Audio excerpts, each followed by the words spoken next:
D is the only son of C. रुको रुको, हाँ फिर who is the brother of A?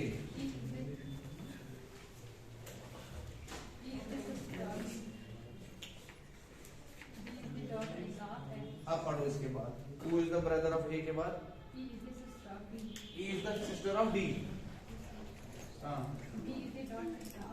B is the daughter-in-law of B is the daughter-in-law of F.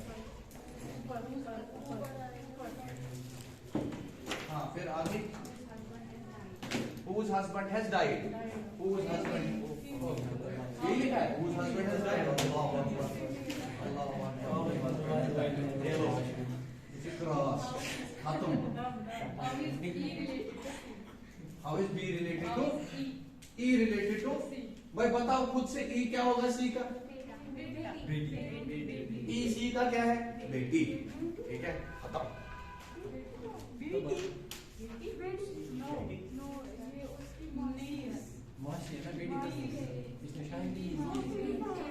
हद है ओ यार हद है.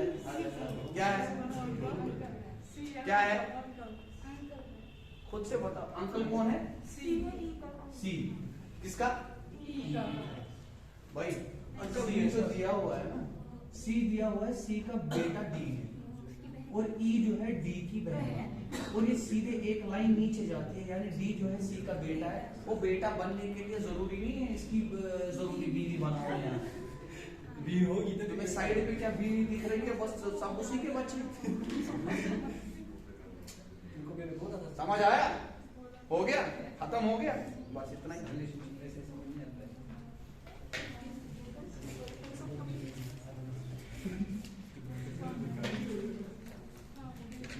कंफ्यूजन कहाँ था इसमें? नहीं था कंफ्यूजन. सुनो अब क्वेश्चन देखो. आज मैं तुम लोगों को बड़ा तंग करूंगा, कोशिश करूंगा तंग करने, है ना? आपने क्वेश्चन किए करते आ रहे करने आ रहे. एक पजल लेते हैं उसके बाद कोडिंग पे चलते हैं. ठीक है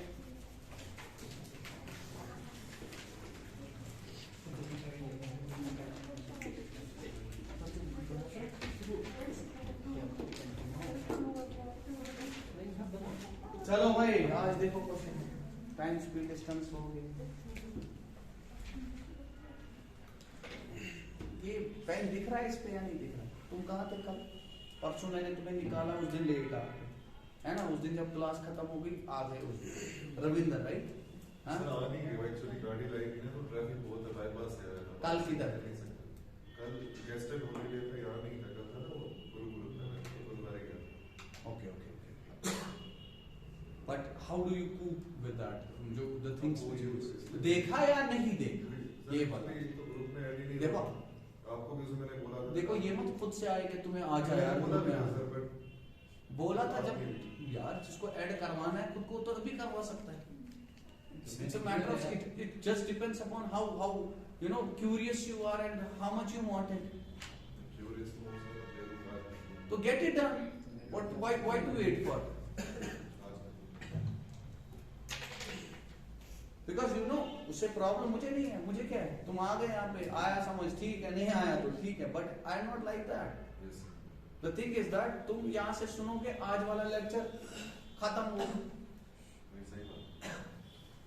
So what is the fun? लिख लो A is the father of C and D.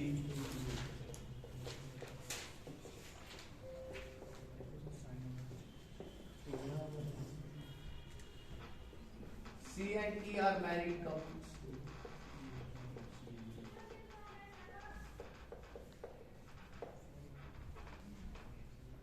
And they have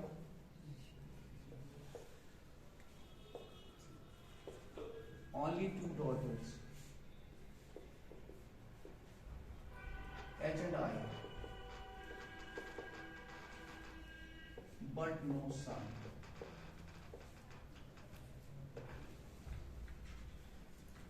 C is brother of D.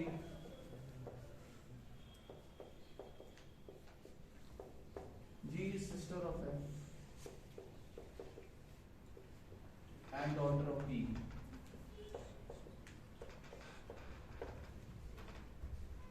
Who is mother of R? Mudassir सवाल लिखना है।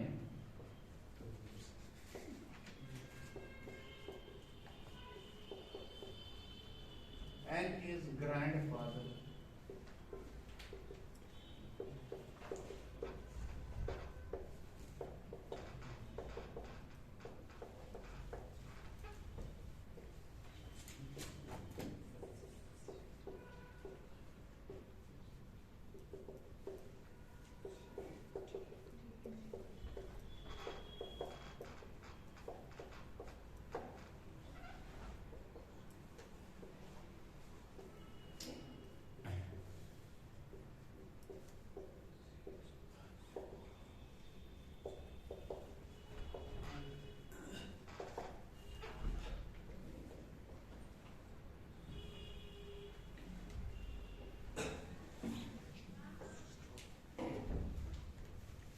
Do it. सवाल बोला था ना लिखने के लिए।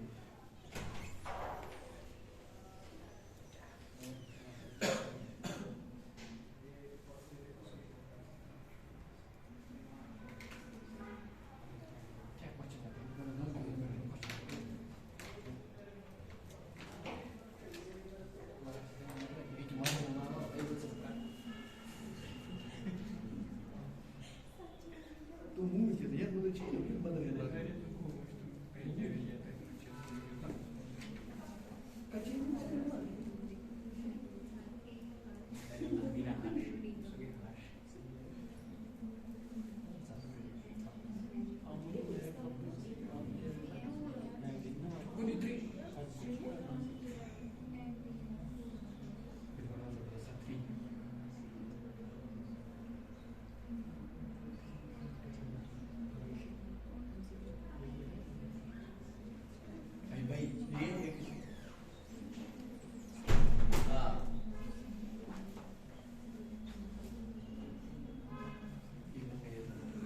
बन गया।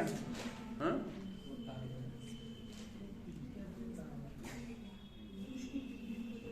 बनाओ बनाओ बनाओ। ये पजल का लास्ट क्वेश्चन। कोशिश कर, तुमने भी वीडियो नहीं देखा होगा। शक्ल क्या है? फिर यहाँ कैसे आ पाया? मतलब यहाँ आने से आसान तो बाद में वीडियो देखना है। ये क्या बहाने बात है? बीमार हूँ।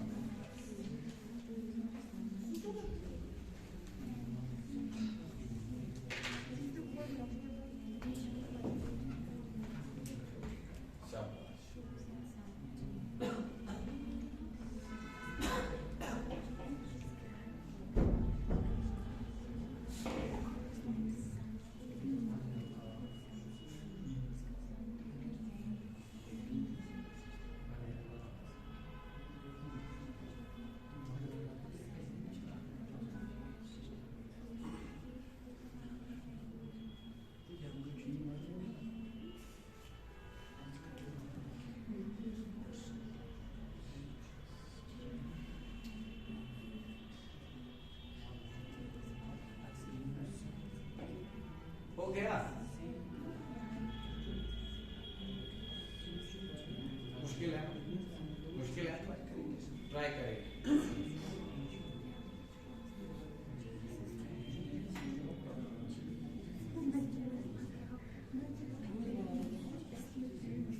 मैरिन तुम लेक्चर सुनती थी रेगुलरली?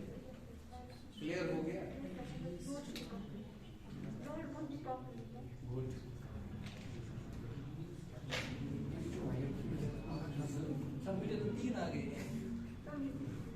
कितने आए? 3, सबके 3 आ रहे। सुनो भाई, अब इस क्वेश्चन को देखते हैं। अब मैं इसको फिलहाल ऑप्शंस को हटा।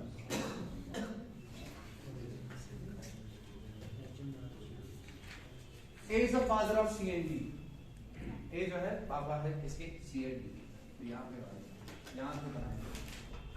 A is the father of C and D. C and D का मतलब सीओडी सिब्लिंग्स। करेक्ट? बस आगे नहीं, वापस नहीं पढ़ूंगा मैं। ये डाल दिया प्लॉट पे, आप इसको पढ़ने की जरूरत नहीं। This is all enough. C and E are married couples. C और ई जो है मैरिड कपल्स है। सी और ई जो है मैरिड कपल्स। ठीक है, ये भी हो गया। And they have only 2 daughters H and I, इनकी जो है 2 डॉटर, चाहे यहां से लाइन मारो यहां से लाइन मारो, इनकी 2 डॉटर्स है H एंड I, दोनों सिबलिंग्स और दोनों फीमेल्स। करेक्ट करेक्ट, आगे चलते। And remember they have no son. यहाँ पे ये इंफॉर्मेशन जो है ना, ये सबसे इंपॉर्टेंट, ये बहुत इंपॉर्टेंट है, बट नो सन, यानी आपके C, E और C जो है उनका कोई सन नहीं है। C is brother of D, C जो है भाई है। अब जब ये C है ब्रदर ऑफ D, D का जेंडर तो डिफाइन नहीं है, C ब्रदर है तो ये खुद से फीमेल बन गई, आ गया। G is sister of F, अब ना यहाँ पे F है ना G है, आगे चलो। And daughter of P, P भी नहीं पता, आगे चलो। यानी यहां से मैंने पढ़ना शुरू किया, कुछ भी डाला नहीं। Who is mother of R, ये भी नहीं पता कौन है, आगे चलो। N is a grandfather of K, ना N पता ना K पता, आगे चलो। Who is not son of D and G, my God, है ना? सुनो आगे चलते, यानी K जो है who is not son of D and G। अब इधर से सुनेंगे आप, अभी रुक जाते हैं यहाँ पे, आगे देखते हैं अगर कुछ और है। B is mother in law of E, चलो कोई बात नहीं, B is mother in law of E। अगर B इसकी मदर इन लॉ है तो इसका मतलब हो गया B जो है A की वाइफ होगी। Correct correct. Who is wife of E, E is wife of, नहीं कहा, B is mother in law of E। Who is wife of D, Who is wife of D?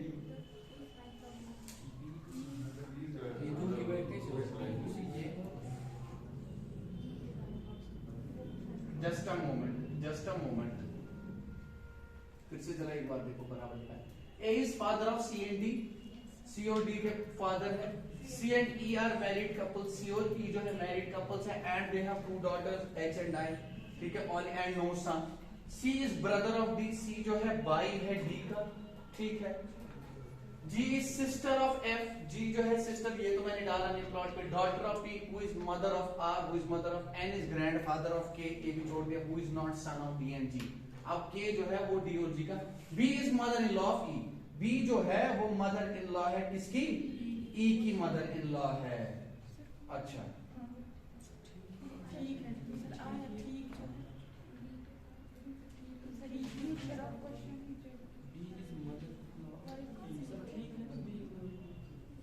वो ही भाई, है ना, वही is वो आ रही है, वो तो D की भी हो सकती है ना सर, वो तो D की भी हो सकती है। इसके 2 हाथ बढ़े, वो किसकी हो सकती है, D, क्या बोल रहे हो, कौन किसकी हो सकती है? नहीं C और E खुद से किया है मदर कपल, तो इसकी मदर इन लॉ तो फिर C की माँ ही होगी ना, वही चीज।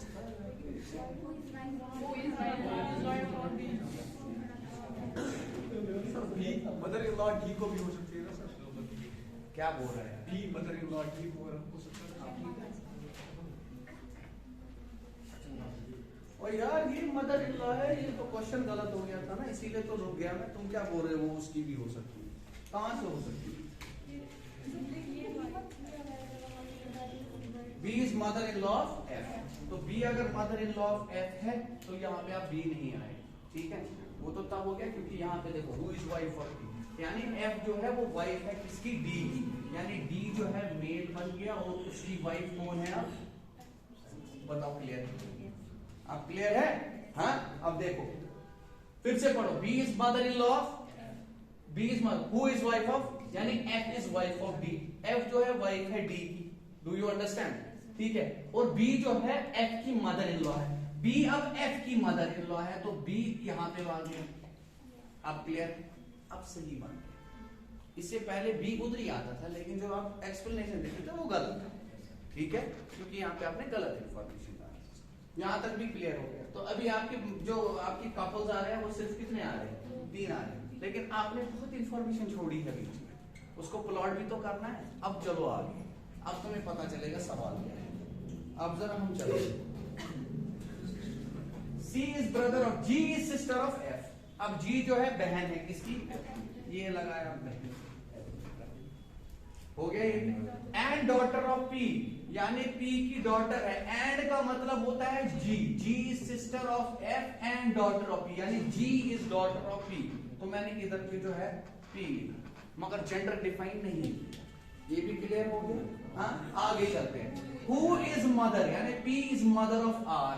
अब P जो है मदर ऑफ R है, अब ये भी नहीं मुझे पता। हाँ, P जो है वो मदर ऑफ R है। अब मैंने यहाँ पे R लिखा, P बन गया ना। और रुक जा, P is mother of R, तो यहाँ पे क्या आ गया, ये भी है। आगे चलते हैं। N is grandfather of K। अब K भी नहीं पता, N भी नहीं पता, लेकिन who is not son of D and G। अब हम देखते हैं, यानी अब मुझे पहले K को ढूंढना है। K किधर आएगा, ठीक है। अब देखो, K is not son of D and G, यानी देखो K जो है वो E का हो सकता है क्या? सन पूरा सुनना। K is not son of K, daughter भी हो सकती थी। पूरा सुनना मैं क्या कह रहा हूँ। K की दो पॉसिबिलिटी, अगर इसने ये लिखा है who is not son of D and G, पूरा सुनना क्या कह रहा हूँ, ये टिपिकल सवाल है।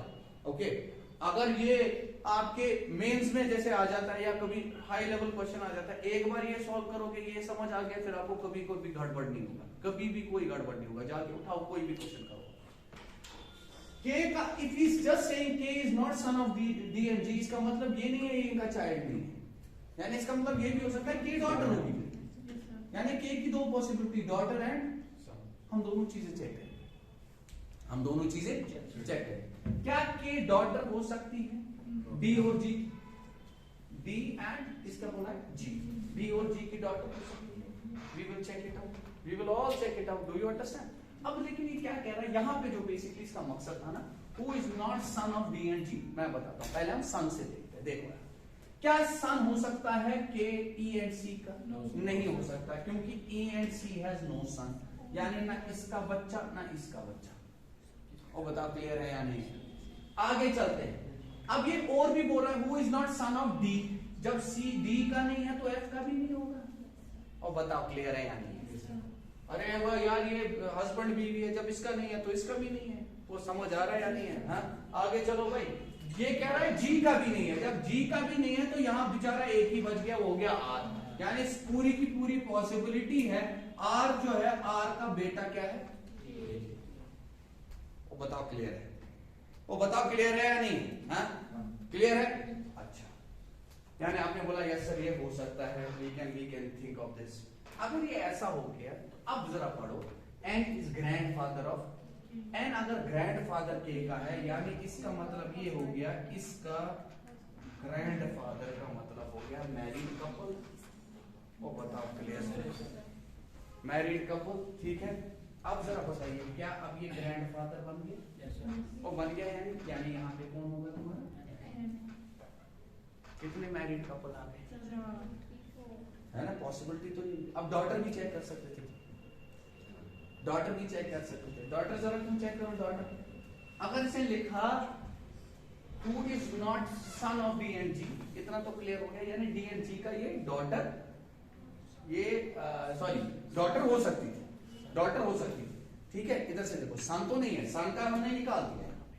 अब जरा डॉटर का चेक करते हैं। देखो इसमें तो पॉसिबिलिटी है ही, क्योंकि इसने लिखा था who has only 2 daughters but no son, यानी ना इसका ना इसका। बताओ क्लियर है या नहीं? क्लियर है या नहीं? अच्छा, अब अगर मैंने इसकी डॉटर बना दी, who is not son of D and, और इधर से नजर रखे यार, who is not son of D and, यानी अगर मैंने बोला इसकी डॉटर है, अगर ये क्या है, अगर मैंने K मान लिया इसकी क्या है? लेकिन फिर K का ग्रैंडफादर कौन है? M, लेकिन इसका ग्रैंडफादर कौन बन रहा है? तो ये भी पॉसिबिलिटी नहीं है। वो नहीं आ रही है बात, समझ आ रहा है? यानी ये भी पॉसिबिलिटी नहीं, ये नहीं तो ये भी नहीं। तो ये हाँ, G का हो सकता है, G का देखो, G की डॉटर तो हो सकती थी ना, G की डॉटर हो सकती थी ना, इसमें क्या प्रॉब्लम है? और उसके बाद क्या लिखा गया है? K जो है उसका ग्रैंडफादर कौन? तब भी यहाँ पे ग्रैंडफादर है, तो ये तुम्हारा कंप्लीट हो गया। चाहे ये वाला केस लो या ये वाला केस लो, दोनों केसेस सही हैं। अब तुमसे पूछा क्या गया था? मैरिड कपल्स कितने हैं, यानी in both the cases how many married couples will you have? You will have 4 married couples, not 3। समझे या नहीं समझे? 100%? ओके। अब देखो जिन बच्चों को आता है ना वो, लेकिन जब कभी कभार मेंस में ये सवाल दिया जाता है तो पता है वो इस चीज को, सब कुछ आके इस चीज को सिर्फ इतना पकड़ लेते हैं कि ये इनका बेटा नहीं, यानी इनका बच्चा ही नहीं है, डी एंड जी इनका, लेकिन सन का मतलब सिर्फ इतना ही होता है कि वो बेटा नहीं है, यानी बेटी हो सकती है, यानी दोनों पॉसिबिलिटीज चेक करो। हाँ, अब जब ये बीच में क्वेश्चन ऐसा डाला जाता है कि अगर तुम एक डॉटर भूल भी जाते, तुम इसको सीधे क्या मान लेते, सन का हिसाब लगाते, तुम्हारा आंसर इधर आ जाता है, तुम्हारे तब भी मैरिड कपल कितने आते और तुम्हारा आंसर सही, लेकिन है वो भी तुक्का ही, तुक्का नहीं है वो, तुमने आधा ही क्वेश्चन सॉल्व किया लेकिन बाय चांस तुम्हारा आंसर जो है वो सही आ गया, ठीक है। अदरवाइज तुम्हें डॉटर भी चेक करना है। Is it clear? फिर से बोलो एक बार, फिर से बोलने की जरूरत है या नहीं है? सच बताओ एवरीबॉडी, है श्योर? ये क्लियर हो गया?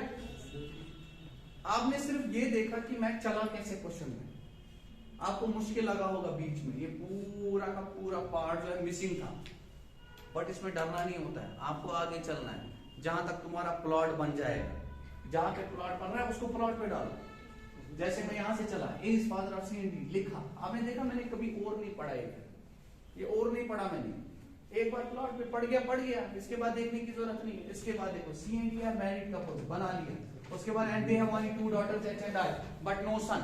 ये बहुत इंपॉर्टेंट इंफॉर्मेशन थी क्योंकि ये प्लॉट पे तो मैं बना लूंगा एच और आई, लेकिन ये नो सन तो मैं लिख नहीं सकता था, इसको मैंने साइड पे यहां डाल दिया नो सन, ताकि ये भूल ना जाए मुझे। वो समझ आ रहा है या नहीं? आगे चला मैं, सी इज ब्रदर ऑफ डी, यानी सी इसका भाई, चला आगे। अब जब यहां से मैं पहुंचा जी इज सिस्टर ऑफ एफ, मुझे नहीं पता जी कौन एफ कौन, आगे चला एंड डॉटर ऑफ पी, नहीं पता कौन, who is mother of R, नहीं पता कौन, N is grandfather of K, who is not son of D and G, नहीं पता अभी भी मुझे कुछ भी। आगे चला मैं, B is mother in law of F, क्या है ना बी पता ना एफ पता।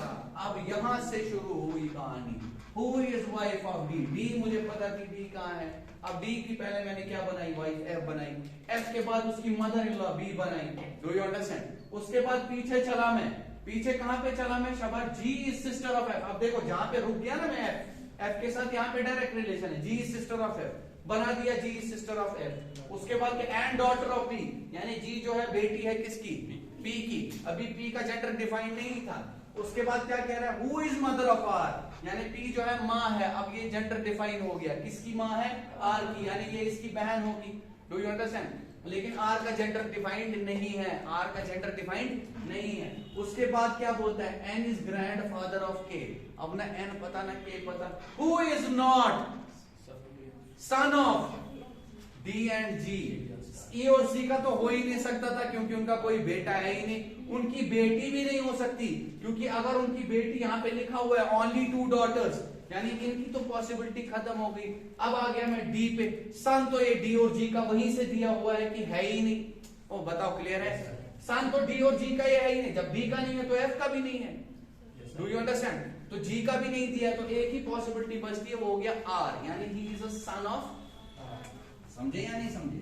ही is a son of R. एक सेकंड, ये एक चीज था। दूसरा ये भी पॉसिबिलिटी बन सकती थी, यानी उसके बाद पूछा गया था एन इज अ ग्रैंडफादर, तो एन यहाँ पे ग्रैंडफादर, यानी ये एन इसके साथ क्या होता है, there will be a this relation, ये कपल्स है, डू यू अंडरस्टैंड? उसके बाद दूसरा पॉसिबिलिटी ये बन सकता था that if you will say ओ करके बैठ जा, मैं पढ़ा रहा होगा, सर यहां से रख,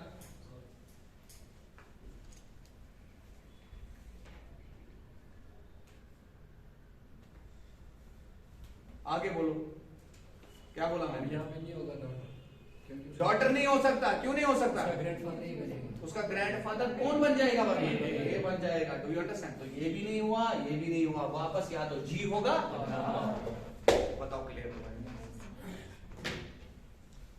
एक तो आ जा पढ़ मत, उसके बाद बात करता मेरे सामने,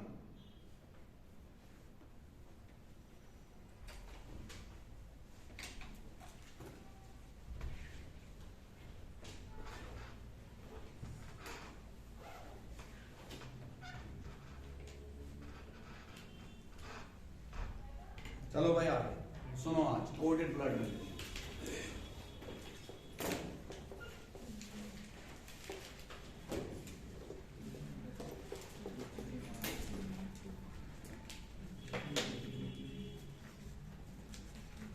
कोडेड मतलब क्या होता है, हमने रिश्तों को कोड किया इन सिंबल्स। किसमें? सिंबल्स। किसमें किया? सिंबल्स। जब आपने इसमें किया तो इसमें भी हम दो चीजों का खास ख्याल रखेंगे। सबसे पहला ख्याल, एक होगा हमारा जेंडर, क्या होगा, वो दूसरा होगा हमारा generation gap. Same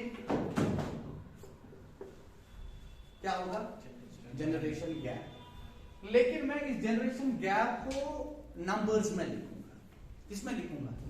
for example अगर मैंने लिखा a प्लस बी, पूरा सुनना क्या कह रहा हूं यहां से, a प्लस बी, इसका मतलब मैंने आगे लिखा हुआ, लिखा a is a father of b, पूरा सुनना, a is a father of b। दूसरा मैंने लिखा a percentile b, a is a sister of b, is a sister of. पहले इसको समझते हैं। जब a फादर है किसके? b के, तो इसका मतलब है a जो है ऊपर है और b जो है, इससे दो चीजें पता चलती। पहली चीज रिलेशन जो दी है वो लेफ्ट टू राइट दी, नहीं आई बात समझ? a है किसका? b का, क्योंकि रिलेशन तुम्हें यहां से यहां दिया है और तुम देख भी कहां से रहे हो? Left to right. रिलेशन भी लेफ्ट टू राइट है और देख भी रहे हो फ्रॉम लेफ्ट टू। समझ आ रहा है या नहीं आ रहा है? समझ आ रहा है या नहीं आ रहा है? ठीक है, तुम देख भी रहे हो left to right. Is it clear? पहले सारे एक बार बताओ, क्लियर है? इसमें दो चीजें पता चलती है। जहां से आप देख रहे हैं जो लास्ट वाला है उसका जेंडर डिफाइन नहीं होगा। ए इज अ फादर ऑफ, दूसरे वाले का जेंडर डिफाइन ही नहीं है, पहले वाले का जेंडर डिफाइन है। यानी हमें बस इतना पता चल रहा है ए जो है फादर है किसके? बताओ क्लियर है या नहीं? क्लियर है या नहीं? समझ आ रहा है? समझ आ रहा है? बहुत बढ़िया। अब सुनो यहां से मैं क्या कह रहा हूं। अब ये कितनी जनरेशन ऊपर है? तो मैंने इसको प्लस वन लिखा। क्या लिखा? यानी मैं इस प्लस को इंडिकेट कर रहा हूं इस प्लस वन। दिस मींस ए जो है वो एक जनरेशन, जब ऐसे लिखा होगा ना ए प्लस बी, तो मैं ये ऐसे देखूंगा, मैं बोल सकता हूं ये प्लस वन। दिस मींस ए जो है वो एक जनरेशन ऊपर है किससे? बी से। आई बात समझ? एक जनरेशन ऊपर है। और एक और चीज पता चल गया, ए क्या है?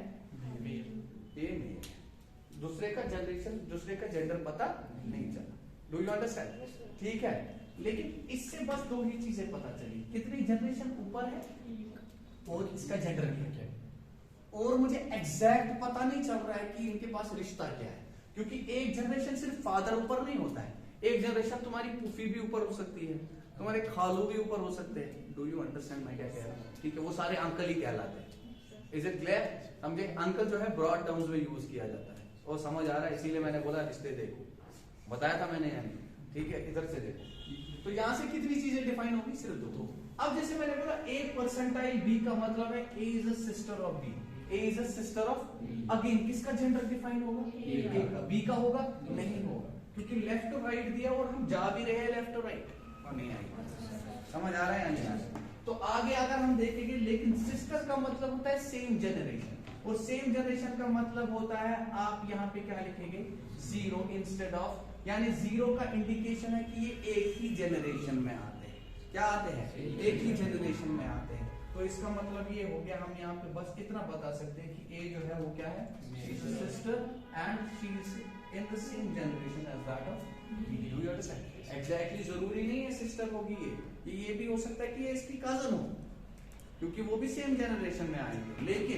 लेकिन मैं जस्ट इतना बता रहा हूं कि हम यहाँ पे जो काम करते हैं कोडेड में, वो सिर्फ जेंडर और जनरेशन के बेसिस पे करते हैं। क्या करते हैं? जहां पे हमें फैमिली ट्री की जरूरत पड़ती है वहां पे बनाते हैं। क्लियर हो रहा है मैं क्या कह रहा हूं? अब इस चीज को कैसे देखा जाएगा, क्या करेंगे? इधर से देखिए, हम यहां से यहां गए, मैंने ए टू बी बोल दिया, रिलेशन यहां से यहां नहीं। अगर मैं इसी चीज को ऐसे देखूं, ठीक है, तो मैं इसका चेंज करूंगा, मैं लिखूंगा -1। अब अकल की बात है, क्यों यार? A is the father of B, this means B is a son of. नहीं आई बात समझ? B is a son of, यानी बी से जब मैं ए तक जाऊंगा, यानी इसका मतलब ये हुआ, इधर से नजर रखने लगा, मैंने +1 को चेंज किया तो -1।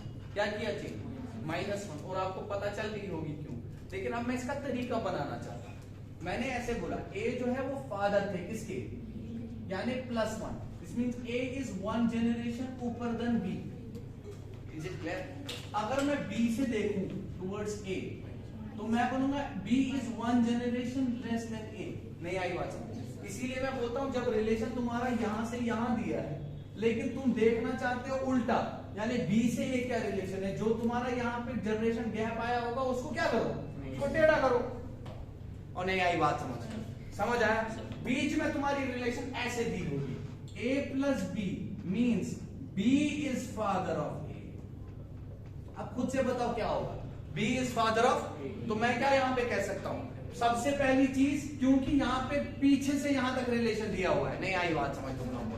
समझ आ रहा है? यानी यहां से कहां रिलेशन दिया है, तो जेंडर किसका डिफाइन होगा, बी का, ना कि ए का। दूसरा पॉइंट, बी का जेंडर डिफाइन है ना कि ए का। लेकिन जहां से तुम्हारी रिलेशन दी है अगर तुम वहां से देखोगे, ठीक है, अगर तुमने कहां से देखा, यहीं से देखा, तो तुम्हारा आंसर +1 आ जाएगा। कहां से देखे? लेकिन अगर तुम यहां से देखोगे तो तुम्हारा आंसर -1 आएगा। ठीक है, चेक करते हैं कैसे, देखो फिर से देखो यहां पे। अगर बी फादर है ए तो मैं देखना चाहता हूं ए से बी तक, इस डायरेक्शन में ए से बी तक क्या रिश्ता है, ए से बी तक, A it means A is a son of B, तो ये कितना आ गया। लेकिन अगर मैं देखना चाहता हूं बी से ए तक, डू यू अंडरस्टैंड? इसीलिए मैंने यहां पे देखिए क्या किया, मैंने ए से बी तक कितना लिखा, -1 लिखा, क्योंकि ए जो है वो बेटा था बी का। Do you understand? ठीक है, यानी जहां से रिश्ता दिया है अगर उसी के अलाउंस चल रहे हो वही चलेंगे, अगर उसके अगेंस्ट चल रहे हो तो माइनस हो जाएगा। ठीक है, यानी जब तुम चेंज करोगे डायरेक्शंस तो माइनस हो जाएगा। Is it clear? Is it clear? मतलब जब तुम पापा से बेटे की तरफ जाओगे तो प्लस लिखोगे, जब बेटे से बड़े की तरफ जाओगे या छोटे से बड़े की तरफ तो माइनस लिखोगे। अब डायरेक्शंस मैटर करती है, क्या करती है, आप इसको इंप्लीमेंट करना है। जब इंप्लीमेंट करेंगे तभी चीजें समझ आ जाएगा कि ये कह क्या रहा हूं, ये क्या बक रहा हूं मैं। ठीक है, इधर से नजर रखना। आगे चलते हैं। इन सवाल ये इतने इंपॉर्टेंट होते हैं क्योंकि बच्चे जो है इसमें इतना टाइम लगाते हैं, ठीक है, वो इसे बाहर ही नहीं निकलते। ठीक, बट ये क्वेश्चन जो होते हैं हार्डली 20 सेकंड के होते हैं, 10 से 20 सेकंड। अब खुद ही सोचो, बच्चे इसी में 10 मिनट भी लगाए जाते हैं और आंसर नहीं निकलता। ठीक है, तो उसी चीज को टैकल कैसे करते हैं, उस चीज को see the way we will do it. आपको इंस्ट्रक्शंस दी होगी, आपको बोला होगा ऊपर A#B means A is father of B, $, B means A is mother of B, A percentile B means A is brother of B, A at B means A is sister of B। यानी रिश्ता जो है देखिए कैसे दिया हुआ है, straight left to right, टेढ़ा नहीं दिया हुआ। देखो A#B पहले का ही रिश्ता दिया हुआ है, A क्या लगता है B का, A $B, A क्या लगता है B का, है ना, सारे भी है ना। पहले हम यही वाला देखते हैं जब लेफ्ट टू राइट ही दिया होगा सीधे। ठीक है, फर्स्ट एलिमेंट का रिश्ता दिया होगा विद द सेकंड एलिमेंट। तुमसे पूछा गया है how is P related to Q in the given expression. अब ये तो इजी है ये वाला क्वेश्चन, तुम्हें मैं बताऊंगा बड़े कब बन जाते हैं और तब कितनी प्रॉब्लम। तुमसे पूछा गया है T@K percentile B $L#Q, ये तुम्हें एक्सप्रेशन दिया है and then you have to say that, बताओ जी ये मदर हो, ये ग्रैंड मदर हो, ये ग्रैंड फादर है। अगर तुमसे इतने ही ऑप्शन दिए हैं, ग्रैंड फादर को, उसके बाद डी जो दिया होगा तुम्हारा, वो तुम्हारा दिया होगा जैसे सिस्टर, क्या दिया, क्लियर हो रहा है ना? तुमसे पूछा गया इस हिसाब से ये एक्सप्रेशन बताओ और बोलो P का रिश्ता क्या है Q से, P का रिश्ता क्या है Q से। अब देखो सबसे पहली चीज, P का रिश्ता क्या है Q से, हमें P से Q तक जाना है ना, हमें देखना ना how is P related to Q, how is P related to Q। यहाँ पे जैसे मैंने बोला A#B means A is father of B, ऐसे हम देखेंगे P Q का क्या लगता है। ठीक है, क्यू पी क्यू का क्या लगता है, लेकिन आपको देखना है पी रिलेटिव टू क्यू, यानी हमें क्यू से पी देखना है रिश्ता क्या है। नहीं आ रही है बात, समझ आ रहा है मैं क्या कह रहा हूं? ठीक है, यहाँ पे देखो फिर से ए हैज बी, अगर ऐसे देखूंगा इसका मतलब है A is father of B, यानी बी के लिए ए उसका बाप है। समझ आ रही है बात? यानी रिश्ता ऐसे दिया है, अगर मेरा कोई रिश्ता निकल गया पी और क्यू का, यानी पी जो है वो क्यू का ये लगता होगा। Do you understand? वही चीज तो निकालना है आपको, वो समझ आ रहा है यानी हमें वही चीज तो निकालना है। पी लगता क्या है क्यू का, तो हम पी से क्यू देखेंगे, so P will you will get the relation, isn't it? तो मुझे और किसी को देखने की जरूरत नहीं है, मैं कहां से कहां जाऊंगा, समझे? क्योंकि डायरेक्ट रिलेशन है। अब चेक करते हैं, सबसे पहली चीज P dollar L, P dollar का मतलब क्या होता है? पी इज अ मदर, यानी पी जो है वो सबसे पहले जो आ जाएगी मदर है, यानी वो फीमेल, यानी मेल वाला ऑप्शन तो कभी हो ही नहीं सकता। सुन लो आराम से, वेरी गुड, बट सुन लो पूरा। P is a mother of, तो मैंने यहाँ पे लिखा +1, क्योंकि तुम किधर से जा रहे हो, बड़ा लेफ्ट से राइट, वो समझे या नहीं समझे? वो समझ आ रहा है, +1। उसके बाद L हैश Q, हैश का मतलब क्या होता है? L is a father of B, L is a father of B। अगर L फादर है, इसके मुझे जेंडर को कुछ नहीं करना, फादर का मतलब हो गया ये इससे एक जनरेशन ऊपर, ये इससे एक जनरेशन ऊपर, ये इससे एक जनरेशन ऊपर। अगर तुम P से Q देखोगे तो टोटल जनरेशन जो है वो +2, और +2 का मतलब 2 जनरेशन ऊपर होता है। ग्रैंड, या तो ग्रैंड फादर होगा या तो ग्रैंड मदर हो। नहीं आई बात समझ की? नहीं आ रहा है, समझ आ रहा है या नहीं? ठीक है, और यहाँ पे एक्चुअल में फैमिली ट्री बनाने की जरूरत नहीं है, समझे? क्योंकि ऑप्शन में तुम्हें क्या कह दिया था, मदर हो सकती थी, नहीं हो सकती थी। ग्रैंड मदर बिल्कुल हो सकती है, ग्रैंड फादर नहीं हो सकता, सिस्टर भी नहीं हो सकती, क्योंकि ये जनरेशन 0 है, ये जनरेशन 1 है, जनरेशन 2, यही 2 थे, लेकिन क्योंकि ये फीमेल है तो तुम्हारा आंसर ग्रैंड मदर हो। समझे? ठीक है, क्लियर हो गया? बताओ रिश्ता टी और जैसे फॉर एग्जांपल मुझे बोला जाएगा टी और एल के बीच में, या छोड़ दो अगले सवाल देखते हैं, ठीक है? ये क्लियर हो गया? क्लियर हो गया?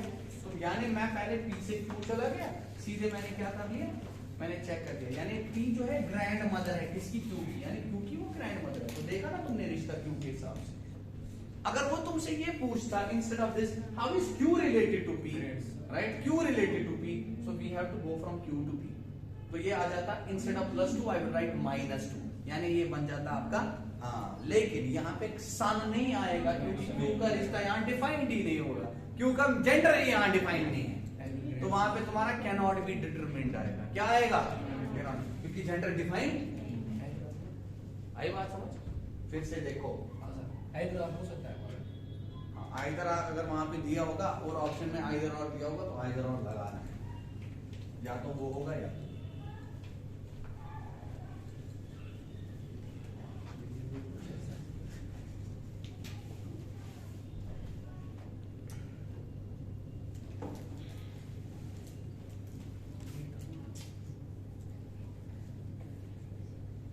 सेम वही चीज है, ठीक है? ए हैश बी जो है वापस वही लिखो, आपने लिखना ए फादर है बी, आपने लिखना, आपने लिखा हुआ है ऑलरेडी, शायद यही एक्सप्रेशन है, A dollar B, a mother है बी।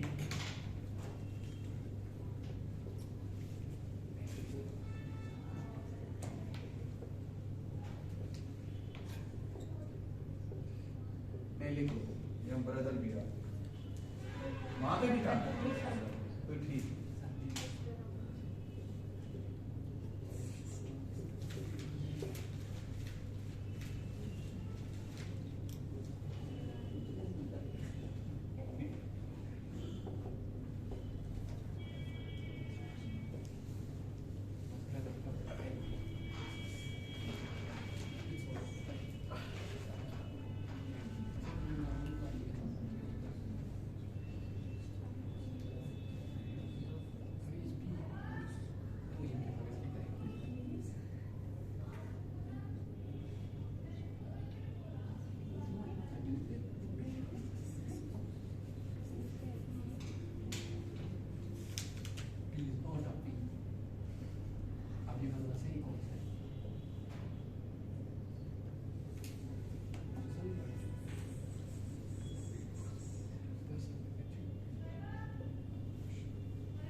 इसमें बच्चे पता है क्या करते थे, अलग अलग फैमिली ट्री बनाते थे।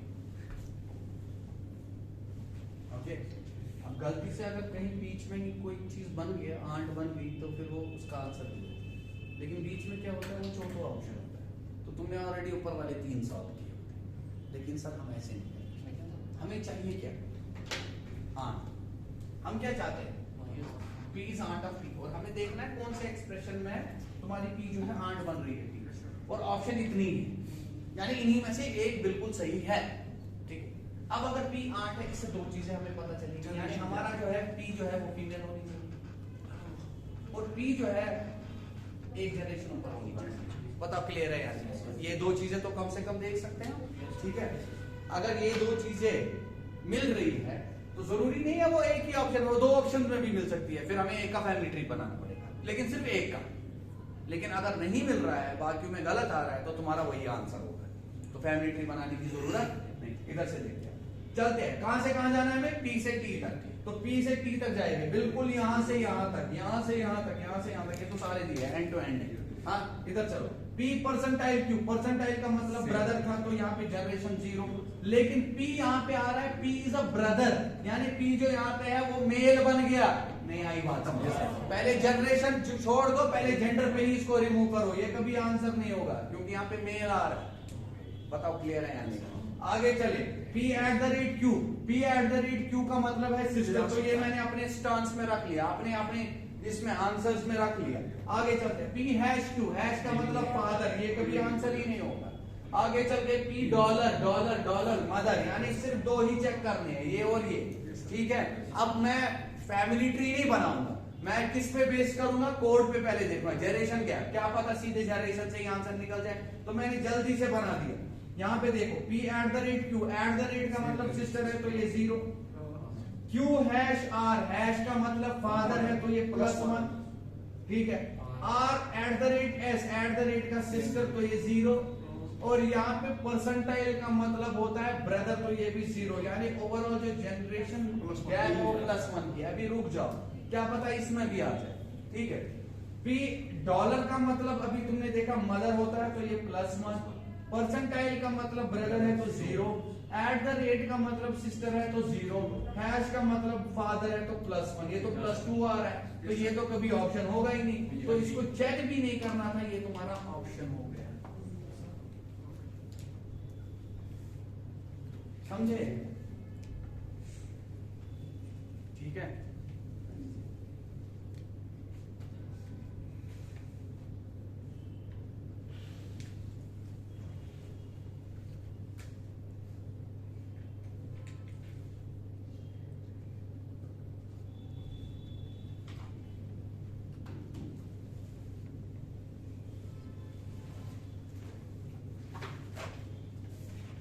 आगे कौन होता है, +1 0 0 -1, +1 0 0 सब आ जाएगा, यानी जनरेशन गैप है ही नहीं, 0, वो खत्म हो जाता है। सिबलिंग्स, अकल की बात है, जब ऐड हो जाएगा तो खत्म भी हो जाएगा, है ना?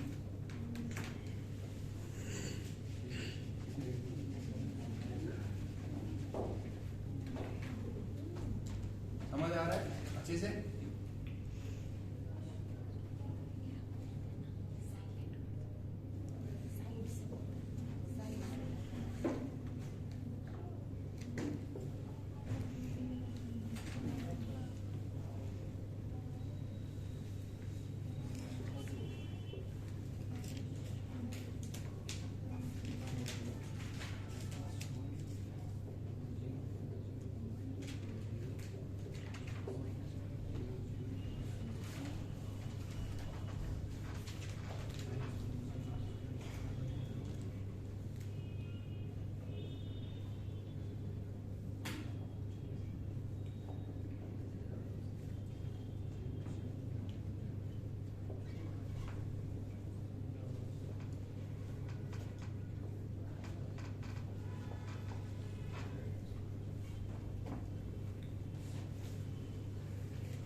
मैं बोलना चाहता हूँ, अगर तुम्हारा ऑप्शन कभी नन ऑफ दीज दिया, 95% of time none of these इसमें आंसर नहीं देते, लेकिन अगर दिया हो नन ऑफ दीज, ठीक है, तो पहले ही देखो कौन सा आंसर तुम्हारा सेटिस्फाई करता है। जो आंसर सेटिस्फाई करता है ना, ठीक है, एलिमिनेट उसका फैमिली ट्री जल्दी से बनाओ। अगर वो आ रहा है तो फिर वही आंसर है, अगर नहीं आ रहा है तो नन ऑफ दीज आंसर है। वो बताओ क्लियर है या नहीं है? अब इसमें तो प्लस नहीं ऊपर प्लस वहाँ पे गड़बड़ कर दिया। ऊपर कोई से कोई प्लस का है।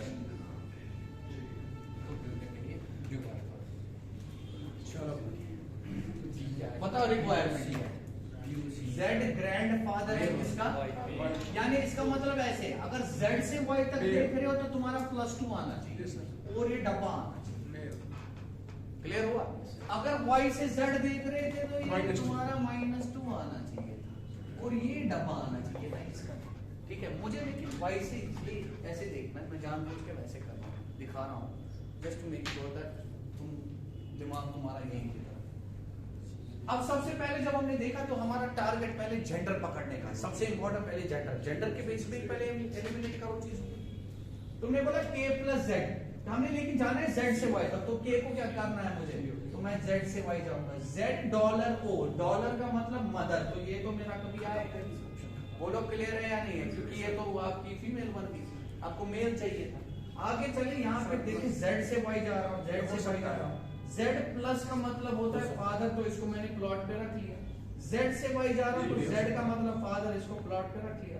Z ऐड का मतलब सिस्टर, ये तो क्या है। अब तुम्हारे पास दो ही ऑप्शन है, उठा के देख लेते हैं किसी एक, चलो यहाँ पे देख लीजिए। O यहाँ देखो, O डॉलर, सॉरी Z यहाँ से O नहीं देखना, Z से देखना। Z प्लस का मतलब क्या है, फादर, ये ऊपर इस डायरेक्शन में देख रहे हैं, और रिलेशन भी ऐसे ही दिया, मैं देख भी ऐसे रहा हूँ, रिलेशन भी इसी डायरेक्शन में दिया, तो ऐसे ही देखूंगा, जो बड़ा है बड़े से छोटे का +1। अब यहाँ पे 0 आ गया, ये तो +1 ही आ गया। अगर मैं होगा आपकी जगह पे, ये भी ऑप्शन नहीं है, अब मैं इसको सॉल्व नहीं करूंगा, मैं इसको टिक दूंगा। क्या दूंगा, टिक ऑप्शन, ठीक है। लेकिन तब भी तुम्हारे लिए एक बात देख जरा Z + K देखो, Z + K क्या होता है, +1। K डॉलर O, डॉलर का मदर है तो ये भी +1, ठीक है। और यहाँ पे @सिस्टर है तो 0, ये +2 आ गया, और लेकिन ये आपका गारंटी नहीं करता था एक्चुअल में कि ये रिलेशन यही बने। It just is telling you that it is 2 generations ऊपर एंड ही इज मेल। अब ये क्यों हम आंसर लिखते हैं, क्योंकि आपके पास ऑप्शन एक नहीं थे, सेटिस्फाई यही एक कर रहा है, तो 100% यही तुम्हारा आंसर भी होगा, फैमिली ट्री बनाने की जरूरत नहीं। अगर अब 2 का आंसर +2 आ रहा हो, तब जाके क्या करोगे, किसी भी एक का बना लो फैसला, किसी भी एक का, या तो वो सही आएगा तो वही आंसर है, अगर वो गलत आया जिसको छोड़ा वो आंसर है। और बताओ क्लियर है? मान लो इसका भी +2 अगर आया, मैं क्या करूं, दोनों में से एक को पकड़ लिया, या तो ये आंसर होता या तो ये आंसर होता, वो समझ आ रहा है। मैं इसका फैमिली ट्री बनाता, अब या तो ये सही आता या तो ये गलत आता, अगर ये सही आता तो यही आंसर है, अगर ये गलत आता तो ये आंसर होता है। वो ठीक है या नहीं, समझे? सर अगर इसमें Y is grandson of Z होता तो हमें दूसरे साइड से, हाँ, एब्सोल्युटली। अगर ऐसे दिया होता Y is grandson of Z, तो इसका मतलब है हमें उल्टी गंगा पर आई बात, टेढ़ा चलना, ठीक है, तो मैं टेढ़ा चलने की जरूरत है, तुम सीधा ही चलो, बस लास्ट पे टेढ़ा चलते हैं। टेढ़ा चलने की क्या जरूरत, लास्ट पे टेढ़ा करते हैं। मैं वो भी दिखाऊंगा, अभी तो बस शुरुआत सब आ जाएगा। वो क्वेश्चन भी आ जाएंगे जहां पे टेढ़ा भी चलना है सीधा भी चलना है, ठीक है। वो क्वेश्चन क्लियर हुआ या नहीं, समझ आया या नहीं? देखिए कल इसको हम फिनिश करेंगे, आई थिंक मेरा आज इतना ही मैंने रखा हुआ था, tomorrow we will finish it off, okay.